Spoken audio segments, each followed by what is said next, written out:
ശ്രീ ഗുരുകൃപ കൊടുങ്ങല്ലൂരിന്റെ ആഭിമുഖ്യത്തിൽ സൗജന്യ പഠനോപകരണ വിതരണം നടന്നു. പ്രമുഖ ജീവകാരുണ്യ പ്രവർത്തകൻ ഡോക്ടർ ഹംസ കൊണ്ടാമ്പുള്ളി പുസ്തക വിതരണോദ്ഘാടനം നിർവഹിച്ചു. അതുകൊണ്ടാണ് നമ്മുടെ അമ്മമാർക്ക് അല്ലെങ്കിൽ ലോകത്തിലുള്ള എല്ലാ അമ്മമാർക്കും ഡെഡിക്കേറ്റ് ചെയ്യണം നിങ്ങളുടെ കയ്യടി. ഔദ്യോഗികമായിട്ട് ഉദ്ഘാടനം ചെയ്യുന്നതിന് മുമ്പ് 1-2 കാര്യങ്ങൾ വന്ന സ്ഥിതിക്ക് പറയാൻ ഉദ്ദേശിക്കുകയാണ്.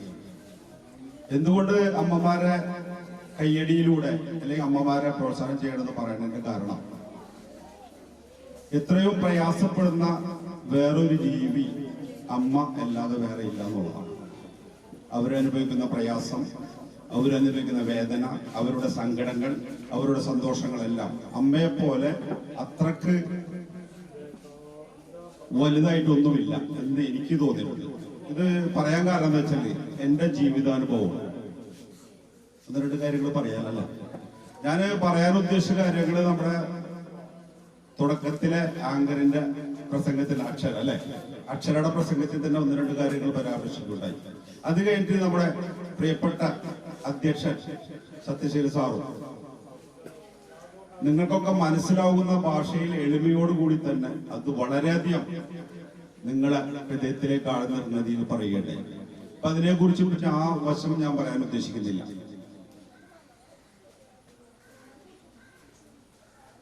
കാരണം ഒരു കാര്യം, ഇവിടെ പുസ്തകവും പേനയും ആ വക കാര്യങ്ങളായിട്ടുള്ള ഒരു ഔദ്യോഗികമായിട്ടുള്ള ഉദ്ഘാടനമാണ് ഇവിടെ നടക്കുന്നത്. ഗുരുകൃപ അവർ ചെയ്യുന്ന വലിയൊരു സേവനം, അതിന്റെ ഭാഗമാവാൻ കഴിഞ്ഞ ഈ ശ്രേഷ്ഠമായ സദസ്സിന് ഉദ്ഘാടനം വരെ ചെയ്യാൻ കഴിഞ്ഞത് ഏറ്റവും വലിയ ഭാഗ്യമായി തന്നെ ഞാൻ കരുതുന്നു. എന്റെ ചെറുപ്പത്തില് 10ാം ക്ലാസ്സിലേക്ക് ജയിച്ചു. അവിടെ സംശയം, ചെറുപ്പത്തിൽ എങ്ങനെ 10ാം ക്ലാസ് 1ഉം 2ഉം LKG UKG ഒക്കെ കഴിഞ്ഞിട്ട് കുട്ടി ജയിക്കണം അല്ലേ? 10ാം ക്ലാസ്സിൽ ജയിച്ചപ്പോ പുസ്തകം വാങ്ങാൻ നിവൃത്തിയില്ല. അത്രക്ക് ശോചനീയമായിരുന്നു വീട്ടിലെ ദാരിദ്ര്യം അവസ്ഥകൾ. ഞങ്ങളുടെ മഹല്ല് കാതിയാള മഹലാണ്. ഈ കാര ഫിഷ് സ്കൂളിന് അടുത്തുള്ള പള്ളിയാണ് എന്റെ പള്ളി, ഞങ്ങളുടെ മഹല്ല്. അപ്പൊ എന്റെ ഉമ്മോട് പറഞ്ഞപ്പോ ഞാൻ പറഞ്ഞാൽ നിർത്താം. 10ലേക്ക് പഠിച്ചുകൊണ്ടിരിക്കുമ്പോ തന്നെ അല്ലെങ്കിൽ 8-9 കാലഘട്ടത്തിൽ പോലും സത്യശീലൻ പോളക്കുളത്ത് അധ്യക്ഷത വഹിച്ചു. ഉസ്മാൻ കൊടുങ്ങല്ലൂർ കുട്ടികൾക്ക് മോട്ടിവേഷൻ ക്ലാസ് നടത്തി. കൗൺസിലർമാരായ പ്രദീപ്, ധന്യ ഷൈൻ എന്നിവർ സംസാരിച്ചു. പ്രേംലാൽ മേത്തശ്ശേരി സ്വാഗതവും അക്ഷര രാജേഷ് ഗുരുകൃപ നന്ദിയും പറഞ്ഞു.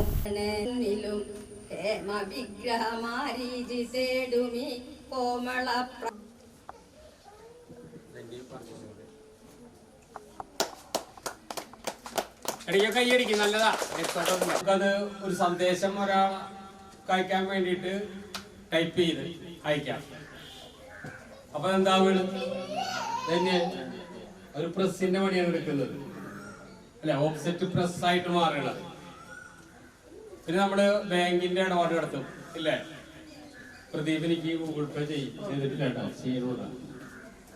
ബാങ്കിലേക്ക് ട്രാൻസ്ഫർ ചെയ്യും, ഇലക്ട്രിസിറ്റി ബില്ല് അടയ്ക്കും ഇല്ലേ? ബ്രെഡ് വേറ്റ നടത്തുന്ന ആളും സംഘടിപ്പിക്കുന്ന ആളും മറ്റു പ്രതിരിക്കുന്ന ആളും KCB ആളാണ്. അവിടെ ഒന്നും പോയി ക്യൂ നിൽക്കണ്ട, ഭയങ്കര ദുരിതമായിരുന്നു. റോഡ് വരെയൊക്കെ എത്തിയിരുന്നു. ഇപ്പൊ ഒന്നും വേണ്ട, അതിലേക്ക് അയക്കാം. അപ്പൊ എന്താണ് ആ പണിയെടുക്കുന്നത്? അതൊരു ബാങ്കാണ്, അതൊരു ബാങ്കാവുന്നു. പിന്നെ നമുക്ക് ഇങ്ങനെ നോക്കുമ്പോൾ ഒരു പാട്ടൊക്കെ കേൾക്കണം തോന്നുമ്പോൾ നേരെ റേഡിയോയിലേക്ക് പോകും, FM എടുക്കും.